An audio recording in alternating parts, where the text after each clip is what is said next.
সব শেষ হয়ে গেল আমার। ছিল হাতের দুটো নখ, তাও শেষ হয়ে গেল। দেখো, কোনো ফিল্টার দিইনি, কিন্তু পুরো আঙুলগুলো, হাতের নখগুলো সাদা হয়ে গেছে। এটা ডান হাতের আর এটা বাম হাতের। কেন জানো? এর জন্য তোরা দায়ী, তোরা প্রত্যেকে দায়ী। তোদের নামে আমি থানায় মামলা করব, FIR করব। আজকে তোদের কারণে আমার নখের এই অবস্থা।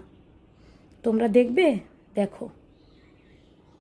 তবে দেখো, দেখো এনারা প্রত্যেকে এখানে শুয়ে আছে। এদেরকে আজকে ঘষা মাজ করতে গিয়ে আমার আজকে হাতের নখের অবস্থা একদম বেহাল বেহাল হয়ে গেছে। কি করা উচিত তোমরাই বলো? এদের কঠিন থেকে কঠিনতম শাস্তি হওয়া উচিত, কঠিন। আমি থানায় FIR করব, এদের নামে মামলা করব। এদেরকে আমি জেলের ভাত খাইয়েই ছাড়বো।